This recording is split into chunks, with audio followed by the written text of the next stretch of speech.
Hello? Anybody home? Hi, Mitch. Your Planet 5D blog is awesome. Hey, Mitch. Love your site and blog. This is Sam. I've been following your site for a number of years, and it has inspired me in too many ways to mention. I love your show, and I love what you guys are doing with the site. Planet 5D has become a vast resource for me. This is Sean. This is my first time seeing a live podcast, and I really enjoyed it. Welcome to Anything and Everything, DSLR and beyond. This is the official Planet 5D podcast. Welcome, Earthlings. I am Planet Mitch, and this is the Planet 5D podcast. This is episode number 20, and our special guest today is going to be Ron Risman from Camera Town, and we're going to talk about time-lapse and cameras and all sorts of good things. But first, let me show you our co-hosts, Pamela Berry. Pamela is here and quiet because she's not feeling very well. And I want to apologize. Tonsils and adenoids. Yeah.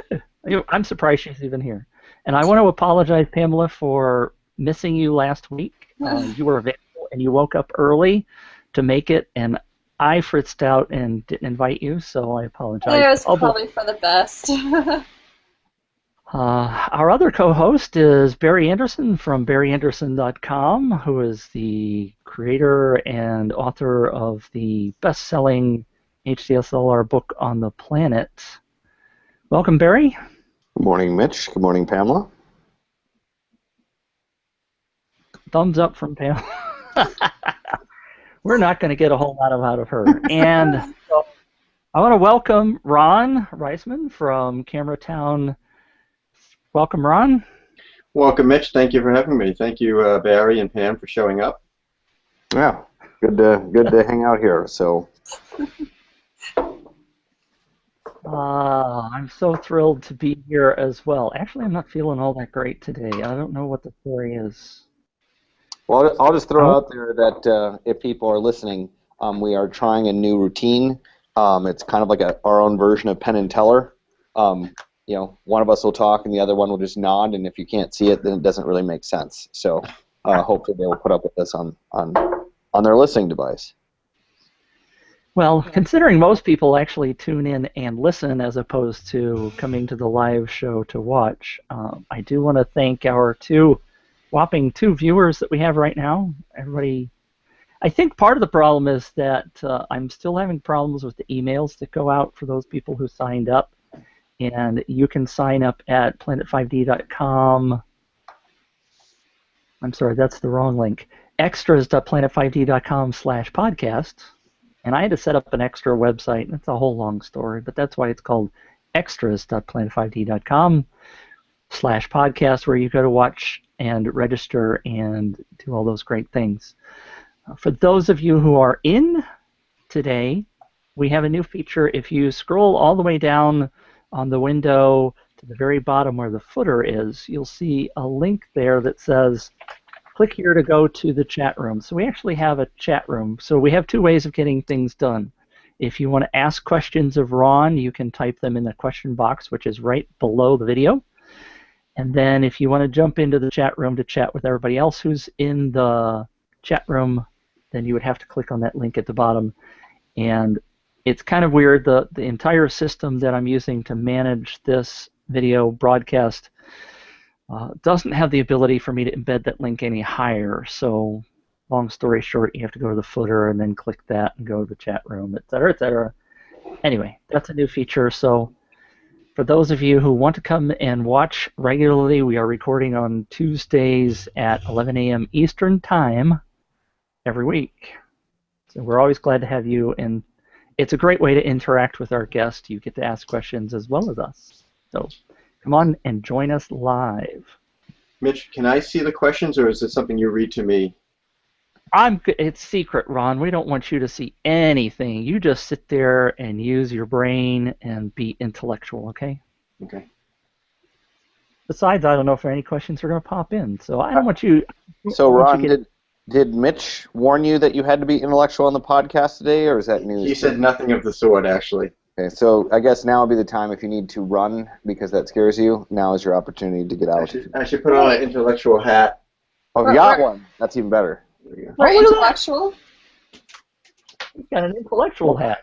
Well, Pamela, notice he didn't ask you or I to be intellectual. So. That's a good point. So if we're all going to put on hats, here's my St. Louis Cardinals. Put on my Moab, my Southwestern hat. There we go. That's cool. I got no cool hat. It doesn't fit the blue shirt, I'm going to say. No, it doesn't. Sorry. Speaking of the Southwest, though, Ron, let's dive right into that. What's so unique about the Southwest, and why do you have a Southwest hat? Oh, the Southwest is, for me, my ocean. You know, a lot of people feel like they can't breathe in everyday life, right?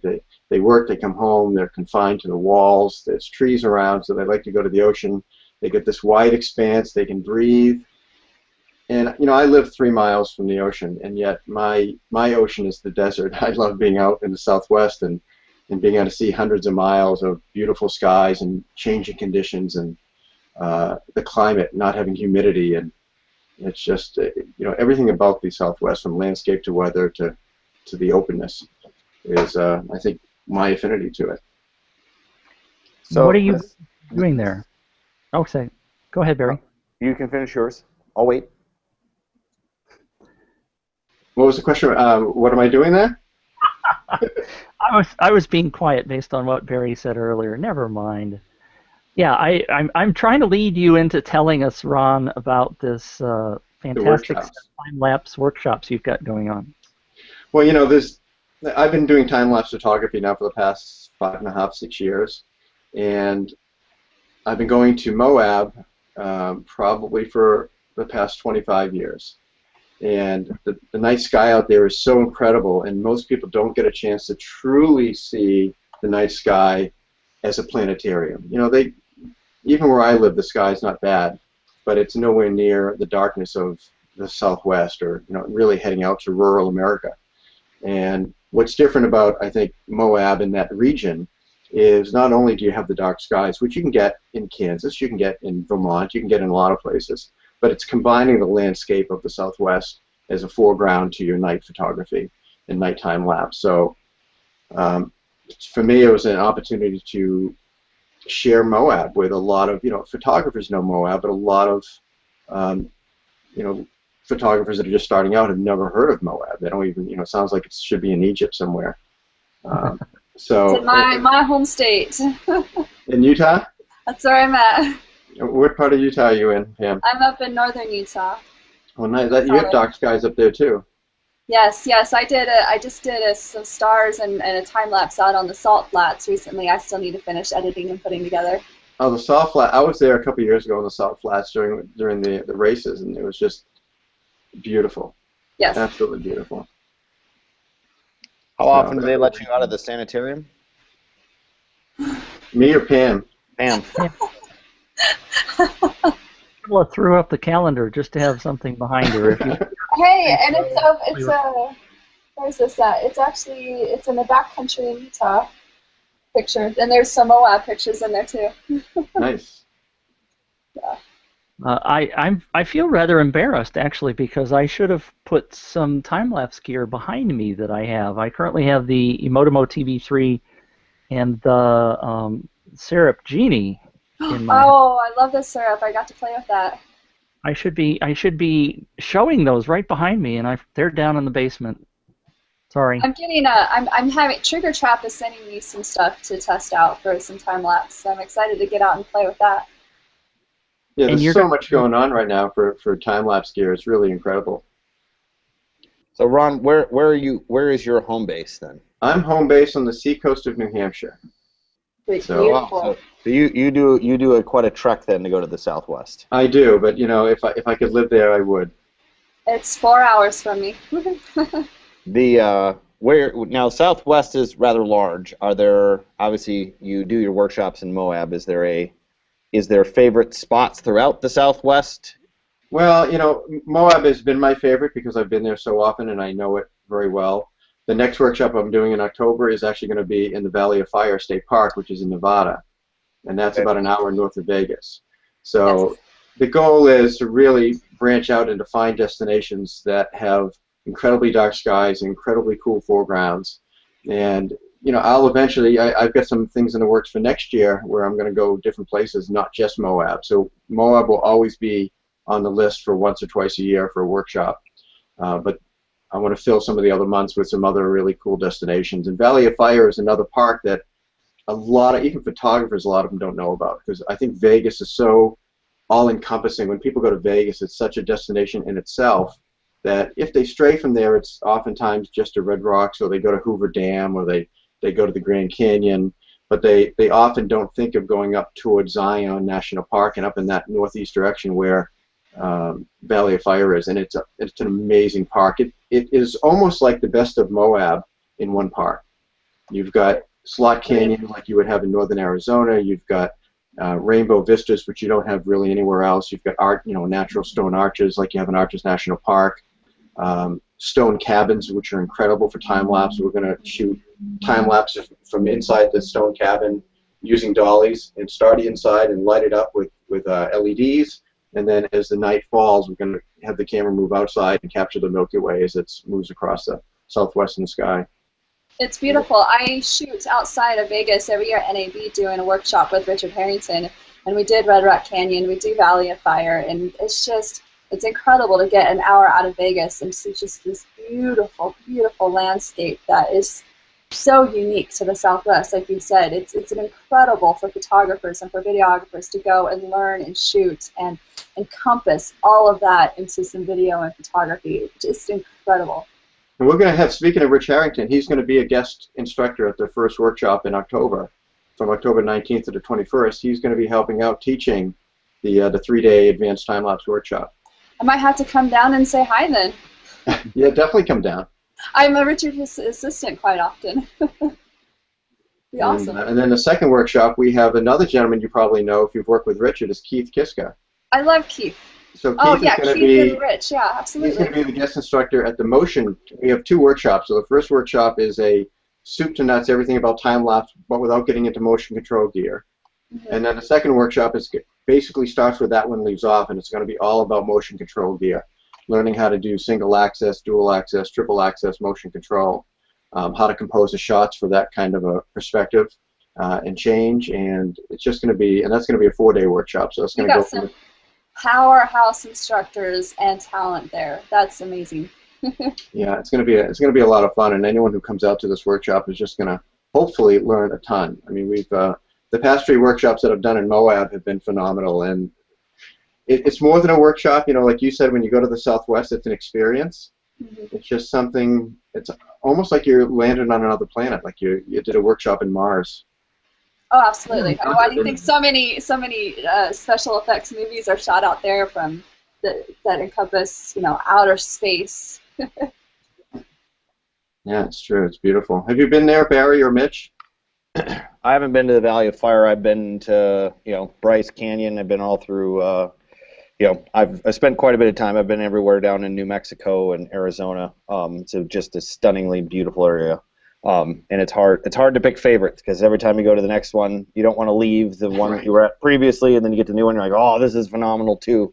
So it's kind of like a drug. I get how you feel. Yeah, it is. It's you don't want to leave. You leave kicking and screaming. The other thing, when Mitch, you asked me why the Southwest, beyond everything that we just talked about, for me, it's also the fact that I can almost guarantee a great experience for weather-wise. You don't really have to deal with 4 days of rain. Like, a lot of people say, why don't you do one up in Arcadia National Park up in Maine? And it's a beautiful national park. I would love to do it. I just don't know out of the 4 days how many days we're going to be able to shoot night sky. And it would kind of be sad for somebody to spend the money on a workshop, spend the money to fly in, and then to be rained out for 2 nights or 3 nights of the 4. Do you have the ability to do both of them together? Because you've mentioned that the first one is sort of like a basic introduction thing. Are they back to back? Yeah, they're back to back, and many people actually that have signed up are doing both. my last workshops are all in one. I took people on a 5-day journey, basically, from starting out shooting time lapse, and whoever wanted to learn motion control those last 3 days could do it. And what a lot of the requests I had was that people who basically came there to learn motion control kind of didn't really need the first day. So I decided to, instead of doing 2 workshops that were similar back to back, I decided to do one that was advanced time lapse without motion and then advanced time lapse with motion. And that way they could continue the education either the same week or come back for another workshop in another time. Well, you're throwing the word advanced on there. Does that scare away beginners? Well, you know, I don't know if it does. I don't want them to think it's just a matter of coming to a workshop and learning how to use an intervalometer. There's so much more to it to capture it correctly. Right. I mean, we all have GoPros now. We can easily set up a GoPro to do a time lapse, and that's great, but it's not the same as learning the craft of time lapse, learning how to tell a story with it, learning how to change the feel and the emotion of a time lapse with camera settings. How composing is a little bit different for motion than it is for static night photography. There's a lot of similarities, but there are a lot of differences to it. So, and then of course it's just, one of the nice things about it is you're not always on the go. Once you set up your shot and you spend an hour looking for that perfect composition, you know, I bring out chairs for everybody. So everybody has folding chairs. We can hang out, we can sit and relax, we can take a second camera and maybe do a second time lapse or just do some night photography while our first camera is running. It's just so different than most photography workshops where you're taken to a place, you spend a half hour or an hour there, and then you move on to another location, and you're constantly sort of always on the go. And that's great for a portfolio for photography, but for time lapse, we need to, especially night time lapse, where every exposure is 30 seconds. So you're only capturing, you know, a picture every minute or two, or 2 pictures every minute. You need to be there for 300 or 400 minutes if you really want to capture. That's probably an exaggeration, but probably 200 minutes if you want to capture enough footage to have a nice time lapse. To answer your question, by the way, backing up, yes, I've been to the Southwest. My family and I, of course I was there. Maybe not. Some families take vacations without their father. But anyway, long story short, we were there 2-3 years ago, and we landed in Salt Lake City, and I didn't say hi to Pamela. We then drove to Bryce and then did Zion, and my kids were just blown away by Zion, and they're 16 and 14 at the time. And then we went to the Grand Canyon, and we made a mistake of doing the north rim of the Grand Canyon because it was hazy and there were fires and you just couldn't see much. Anyway, long story short, we ended up going to Antelope Canyon, which my wife calls Cantaloupe Canyon.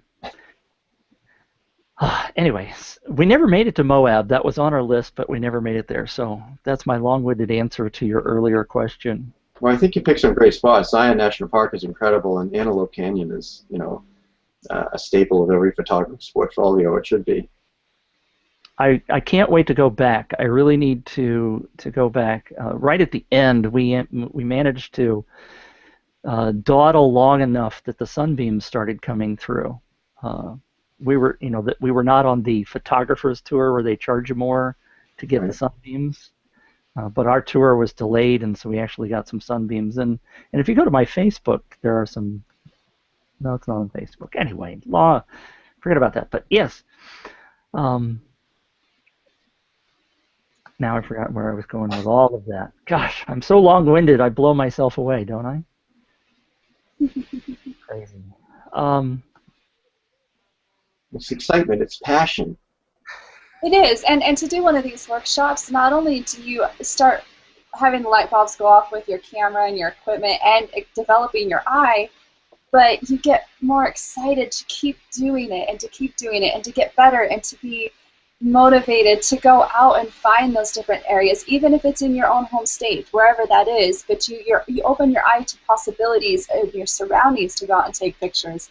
And so being able to go to do a workshop like this is so important as a photographer and a videographer to grow and to keep engaging in that passion that we all so love, and that's why we're here.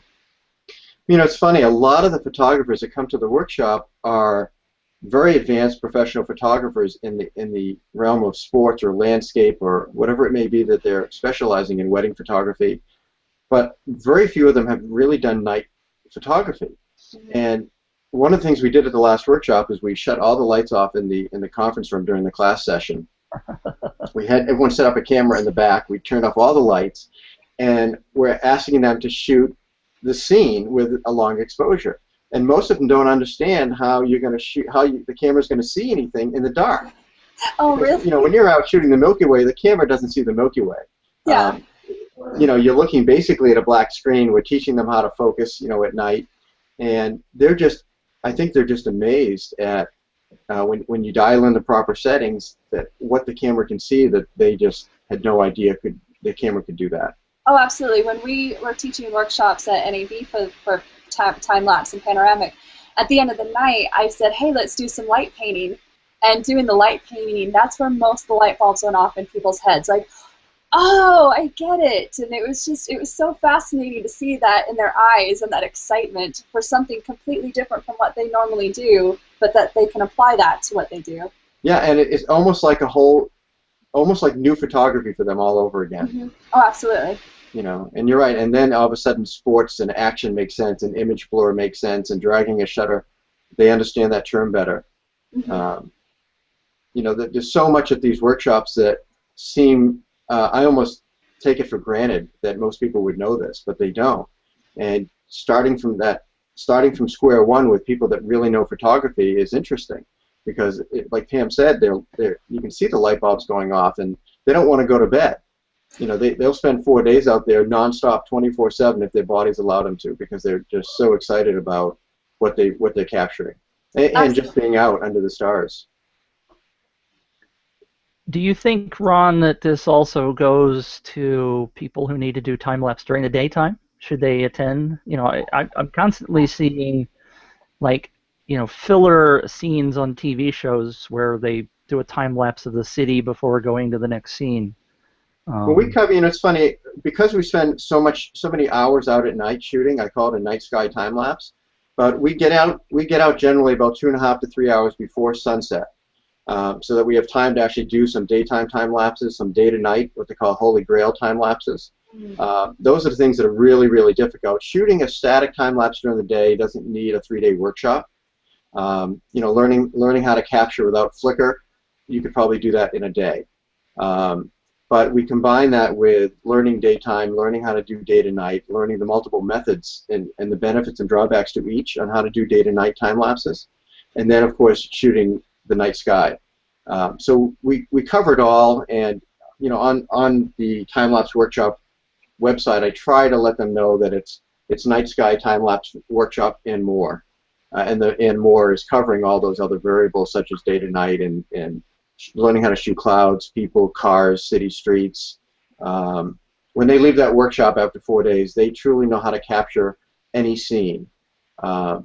And they can follow up with me, as they always do, via email or Facebook. I help them after the workshop if they need help post-processing, or they can't remember something that I said, or they're following the cheat sheet but something's not working right. They can always just email me, and we can have that, you know, that fix usually within an hour or so. Shocking that you actually give your email address out to your clients. That's phone number, email address. They can contact me anytime they want. It is really like a family. You know, when you lead a workshop that's small like that, it's very intimate, and you really, you just instantly create this bond, and it's probably the experience that's really creating the bond more so than just their personalities themselves.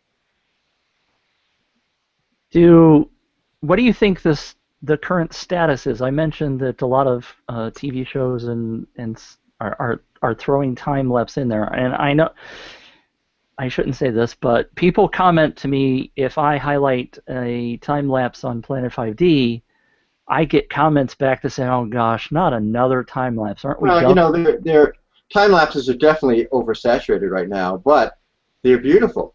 I mean, not necessarily the ones that are being used on television. Those are transitional pieces. They help you go from day to night or from one location to the next. And some of them are beautiful, but they're really designed to be a transition piece. But time lapse to me is like any other tool. It's like using a Steadicam. It's like using a slider. It's like using a jib or a crane. You don't, unless you're doing a demo reel, you don't necessarily want to do a complete film of time lapse. It should be used to help tell a story. So I use it a lot with my, with motion, to help tell a story, to help move a story along. When I first started it, I was using it in weddings to help transition from the daytime ceremony into the reception at night. So I do a day-to-night time lapse over the golf course or wherever the event may have been held, and that would help me transition. How did I get from here, from this point in the film, to this point in the film? So I would use it that way to carry a story. Now I use it really more to create time-lapse films, just because I'm promoting the workshops, and I love doing that. I love finding the right music for the right piece and telling a story of the area. In this case, Moab, usually. And by the way, if you haven't seen it already, publishing today, and we're recording early, so it hasn't actually hit yet, but we are featuring Ron's video from the compilation he did from the last workshop on Planet 5D today, and there will be a whole bunch of information about the workshops. And so come to Planet 5D blog and read more about Ron's workshops. And just for fun, Ron, make sure we throw out the link to that. To your site. Oh, to my site? Well, you can go to timelapseworkshops.com. Is that the link you're referring to? That's the one. The video is not my video. I put it together. I assembled it, and there's a couple of clips in there of mine. But there's 10 other photographers who came to the workshop, of which 8 of them had never shot a time lapse prior to the workshop. So 2 of them had experience. They had motion-controlled dollies. One had a Kessler crane, and one had a dynamic perception with the Emotomo TV3 head, and they captured some breathtaking stuff. But man, the other 8 also captured some breathtaking stuff, and it was their first time doing it. And I love creating those kind of films where I can take the footage from the attendees that basically came in knowing a lot about photography, just not knowing a lot about time lapse, and had never shot it before. And there was even one piece in there that was from a GoPro. There's one clip in there from a GoPro. I won't say which one it is because it doesn't matter. It wasn't a night sky one, I can tell you that. But the fact is, time lapse doesn't have to be relegated to a DSLR. You can use your iPhone, your iPad, a GoPro. There's so many devices out there that can capture it. But as long as it's used well within the piece, I think the importance of doing anything as art is knowing what to show and what not to show. And with photography, that's you can go out and take 400 or 500 pictures, but you don't want to show them to, you want to show the best. Right. And time lapse is the same way. You may capture 20 seconds of the Milky Way going across the sky, but there's only really 4 or 5 seconds that are really the best. And people don't necessarily want to see much more than 4 or 5 seconds of any one scene. So that's something we cover at the workshop, is how to splice those together and how to edit those together. Splice. That's what am I, 60 years old? Almost. What do you teach about the music? The music we do on the last day, and what I teach about music is, I don't know a lot about music theory, so I can't teach a lot about music. I can teach about how I go about finding, selecting, using, and editing to music. So that's basically what I show. And so I give out the sites. I let them know all the different places they can get royalty-free music. Royalty-free doesn't mean free. It just means you pay a small license fee, and you can use it. What? Pay for music? I'm not necessarily against people using free music for personal use. I'm sure there'll be a lot of backlash on that in the podcast, but as long as you credit the artist, if it's for personal use, there's no monetary gain, and you're just putting a short clip out there. But if you're trying to do it for a portfolio, or you're trying to do it for your business, there's so many inexpensive ways to license music through Vimeo, through NeoSounds, through a whole bunch of other music sites. Song Freedom, if you want, music with more lyric. The Music Bed. I mean, there's a ton of places out there to get music. Are you doing anything with Magic Lantern to do time lapses? I don't teach it, but I do have it on the camera. So if people want to learn a little bit about Magic Lantern on the camera, and I use it. I mean, there's many times that I went out there with 2 or 3 cameras, and I had one intervalometer, one too few intervalometers. So I'm thrilled that I have Magic Lantern on the camera to do time lapse. It keeps getting better and better with the bob ramping capabilities and some of the other capabilities, but typically I don't, because not everybody that comes to the workshop is using Canon. We have people that come there with Nikons, people that come there with Sonys or Panasonics. And they already have built-in intervalometers with the Nikon and the Panasonics. So, You want to get me on a rant there? about Magic Lantern?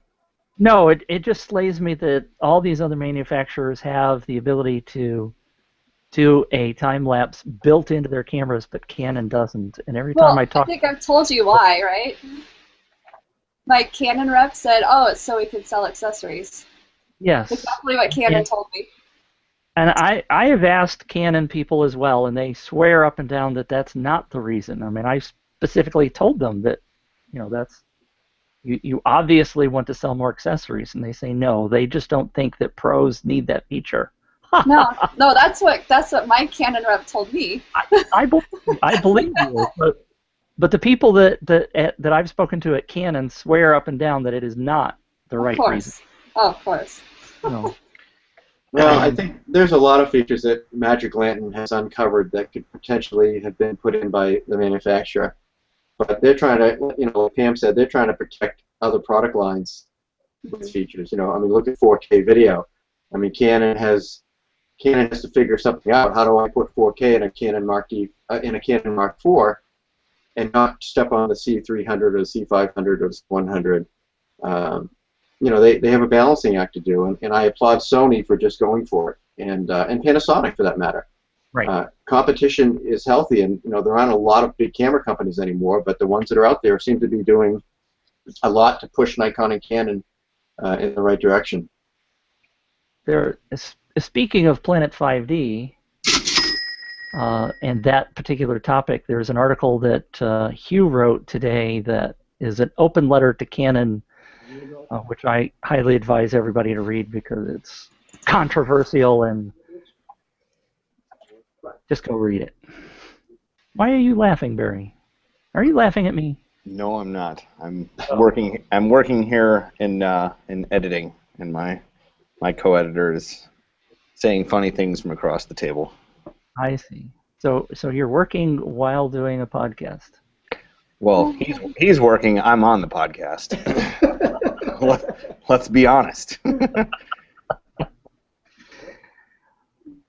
I want to know a little bit more about my video. Just disappeared. Am I still? You guys see me?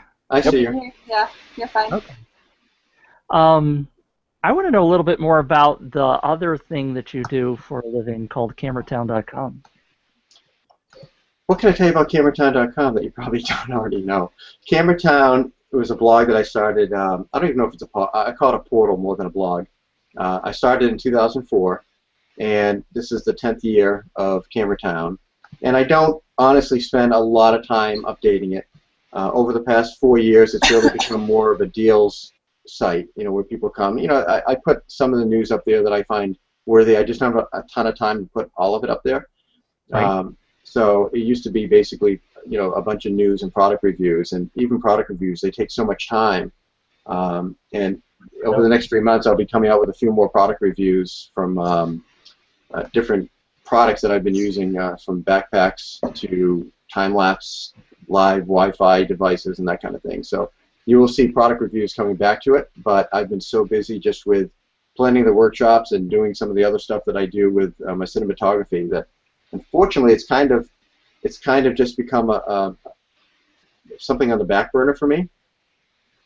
So it's not something I highly promote just because it's not updated daily, and I hate to promote something where people go there and the last post was 6 days ago or something like that.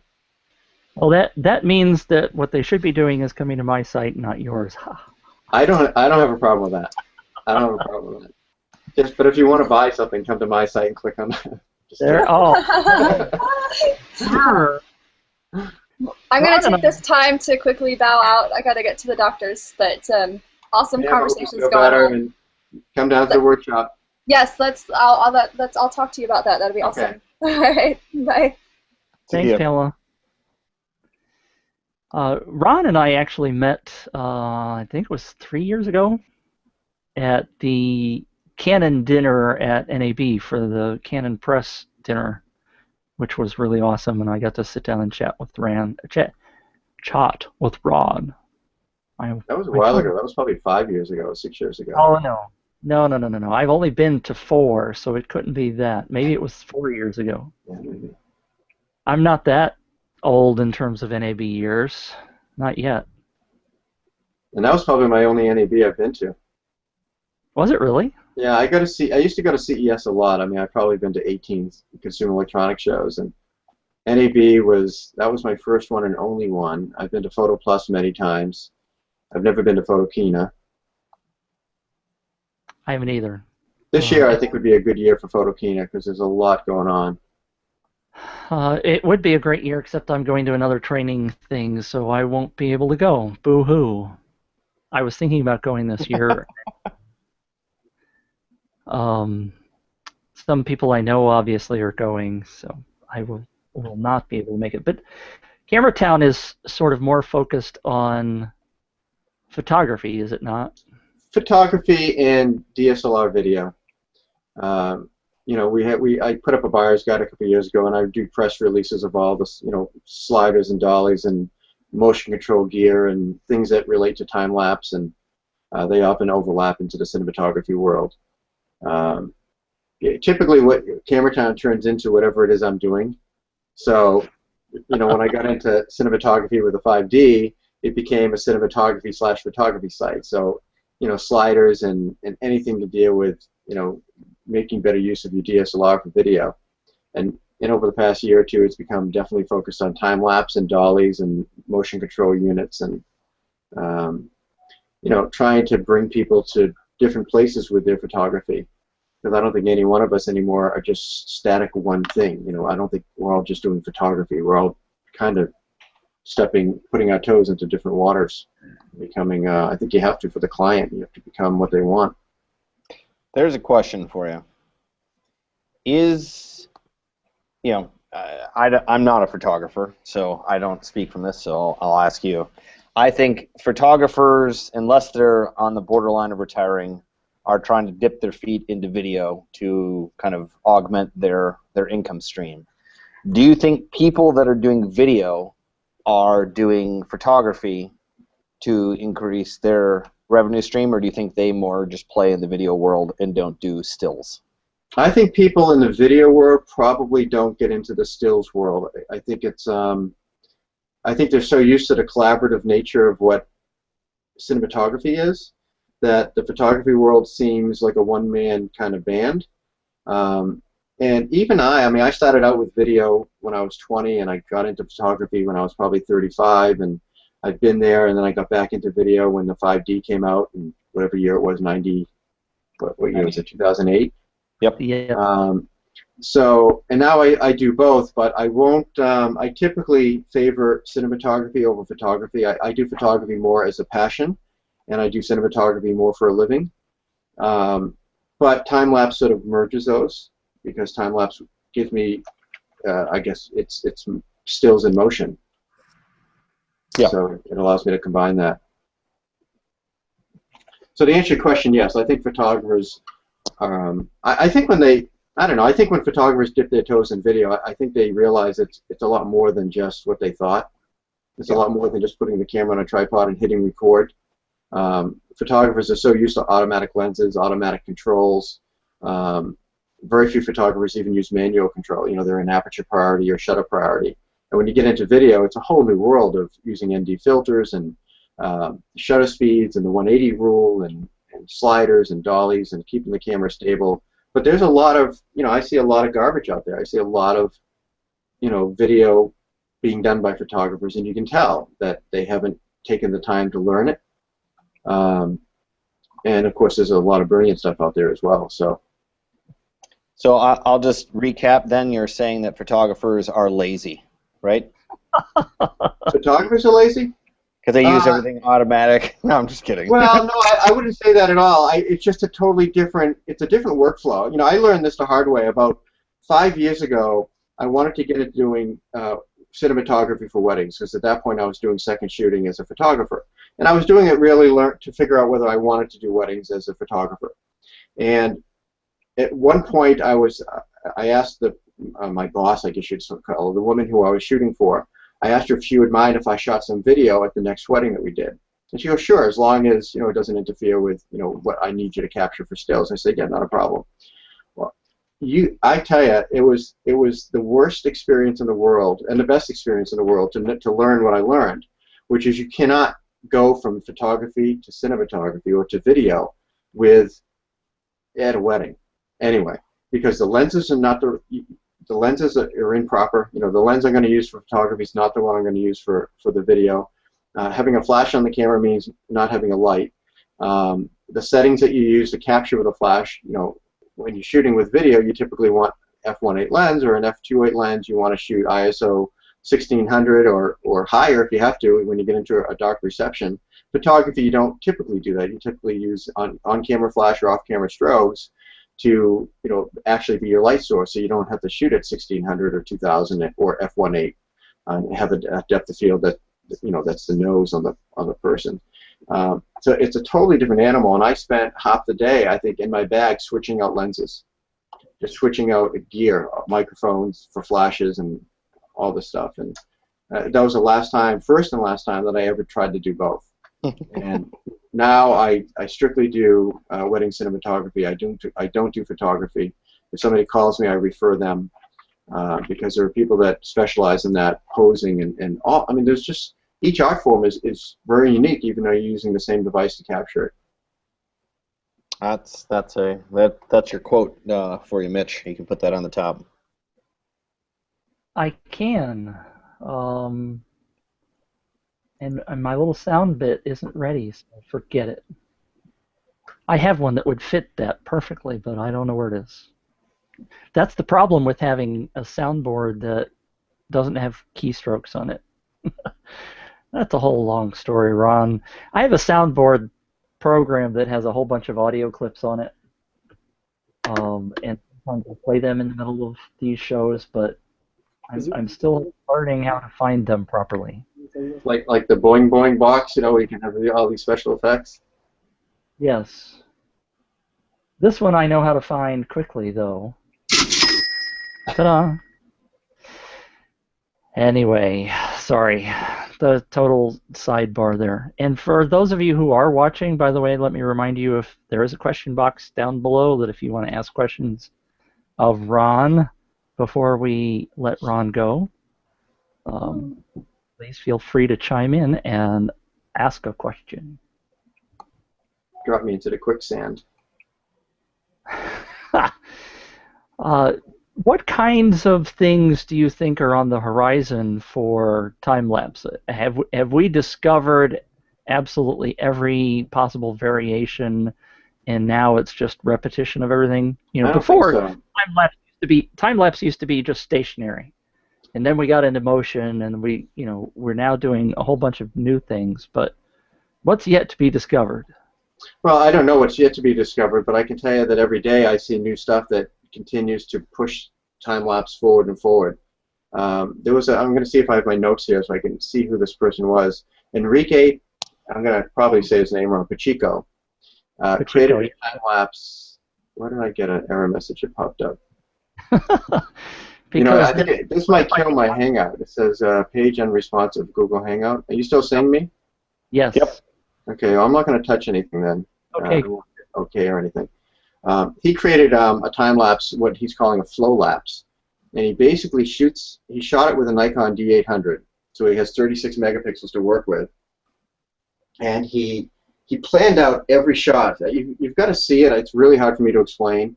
I don't know the name of it. If you guys can Google it, it's Enrique Pacheco, and I don't know the title of it. Barcelona, I think it's called. Barcelona 4K, maybe. That one's a good one, and I think we've actually featured that on Planet 5D. It's beautiful. I looked at that, and I just wondered why the hell I didn't think of it. I mean, it was beautifully done. It was planned out, shot incredibly well. The people that appreciate any of that stuff the most are other time lapses who look at that and go, "Wow, that's a brilliant idea." Keith Kiska, who's one of our instructors for the second workshop in October, he did a Vegas 4K time lapse, and he was using the Emotomo to do basically a 360 time lapse, but during the 360 he was going from day to night back to day, and on the Vegas Strip, and it was beautifully done. Again, most laymen would miss it, but people who are into advanced time lapse would look at that and go, "Wow, that's cool. I'm going to do that. I'm going to try that." I'm going to interrupt you because I actually just posted a review of the Emotomo TV3, and in discussion of that review, I specifically mentioned that Vegas video because it really doesn't dawn on you, like you said, unless you think about the fact that there is motion in the time lapse, so the camera is physically moving, and it's daytime. But in the middle of that motion, it suddenly becomes night with all of the city lights, and so it fades in, but the motion of the camera is still happening. And if you think about what you have to do to set that up, and how easy it is with something like the Emotomo to make that repetitive motion exactly the same, and so you just tweak that. Like you said, if you're not thinking about it, you don't really go, wow, that's amazing, until you think about it, and then you're just blown away at how it comes off. So we'll make sure we include a link to that as well. So all of these videos that we're talking about will be on the blog post where we post this podcast. And I think also with drones and stabilization of aerial photography, I think we're going to start seeing a lot more aerial time lapses being done. Ron, one second. I'm waiting because you're butting out a little bit with the Google.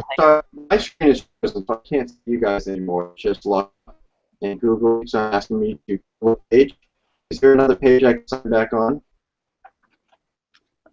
It must be a connection problem that you're having because Barry and I are fine. Yep. I think it's a problem on my end on the browser. But I just don't can it if you can still hear the audio. Oh, now we've lost him. Oh, the joy. Well, I'd like to thank Ron for joining us today. Well, I'm hoping he's going to quickly come back, but I think I also have to invite him again, so I'm just going to throw an invitation out there just in case he happens to come back. I really, really love the internet connections. I've been burned before on them as well. So what is it you're editing, Barry? You and your friend. Oh, I got a whole kind of just tightening up a bunch of stuff that has been sitting on my drives for too long. Working on a little bit of Chernobyl stuff, a little bit of another project where we shot some stuff here the end of last year, and just getting that crossed off the plate. And then I'm actually going through and consolidating all my different projects because I have a lot of stuff now that I need for my new rounds of training. So pulling off stuff from the drives, finding the bad takes that didn't make it into the thing so I can compare them to. And so it's a large kind of drive management day. Oh boy, that sounds exciting. Nope. These days are awful, but they're necessity. If I showed you, I look like I am the co-owner of G-Tech because I have probably about 30 drives sitting around here. That's exciting. Yep. Then I think of how much money I spent on those drives. I'm like, man, I could buy a car. Yep. That's the same thing that I recently mentioned to somebody, that my very first computer, which was a Mac 2. I don't know if you remember Mac 2s. You might be too young. I never had one, but I remember them. Yes. It was $7,000 that I paid for that, and at the time I was working for McDonnell Douglas, and they were trying to get people more involved in computers and stuff, and they actually gave a 2-year 0% interest loan. So I took out a loan to buy my first computer. The monitor itself was $999. I'll never forget that, which is, the price of an iMac today. And then the person I was speaking to actually said, well, now, just imagine if you'd taken that $7,000 and invested it in Apple stock instead of buying that computer. Well, I don't even want to know what that would have yielded. Holy cow. Sickening. I figured I've spent more than $35,000 on Apple gear in the last 20-something years, and if I had bought Apple stock instead, I'd be a rich man. Very sickening. Well, it doesn't look like Ron's going to come back, which is unfortunate. So maybe we'll have to have him come back on another episode. I haven't gotten any little messages anywhere else that I can see. Let me log into Facebook just in case. For those of you, like I mentioned before, there is a blog post about Ron's time-lapse workshops going to be posted just later this afternoon on Planet 5D. By the time you see this, it will have already posted. I am also relaunching the cinema section on Planet 5D. It's actually out there right now. If you go to cinema.planet5d.com, it's there. It has a brand new look and feel, and we're going to be featuring some awesome new videos there on a daily basis.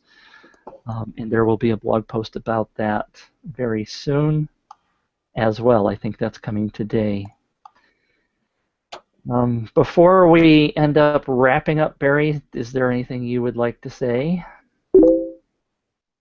No, I think it was great having Ron on. I think he had some great stuff. We'll keep some of the other topics for next week. But I think, like you said, the time lapse is a little bit oversaturated. But I think people should look past. I'm sick of just seeing that and trying to push the boundaries of it.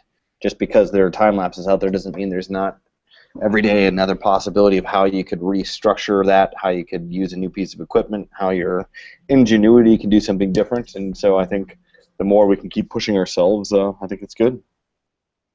Great.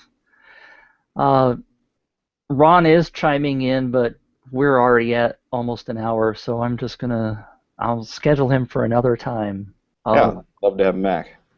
As a reminder, that was timelapseworkshops.com. If you would like to go to iTunes and give us a rating, go to planet5d.com/podcast, and that will take you over to iTunes directly. We will have a special guest next week, Zach Arnold, who is an editor for TV shows like Burn Notice, and he's been involved with Glee here in the United States, so we're going to have him on. He is also, I found him actually through his new website, and it's called Fitness in Post, which is a takeoff on Fix It in Post. Get it? Fitness in Post. Yep. He's very heavy into the fact that most people who work in post-production are working 10 to 15-hour days, and he's trying to get people a little bit more fit. And I've gotten involved in that as well. So we will be talking about not only editing, post-production, but exciting stuff like getting off your butt and getting some exercise. So that's coming next week on July 29th to the Planet 5D podcast. Barry, thank you very much for arriving today. Thanks for having me. And this is Planet Mitch saying over and out. Now I'm going home. I am grateful. Grateful to get away. Fine. I'll be quiet. I'll be quiet if you will. All right, I'll be quiet. Fine. Fine. Fine. Fine. It's a perfect ending. Goodbye, dear. Goodbye. Goodbye. Bye. Bye. Goodbye. But when will I see you again? Oh, never. Never. Never? That's the worst goodbye I've ever heard. And you stole it from a movie. Okay, Barry, time to go home now. Well, thank you very much, Pamela. You've given us a lot to go away and think about. I had a fun time. Now turn that off. I think we need to do a little more all-weather testing. We've had a couple of cardiac arrests down here, too. We got a bunch of guys about to turn blue. We're breathing again. That was definitely an e-ticket. Roger, 0J, and I feel fine. Returning him safely to the Earth.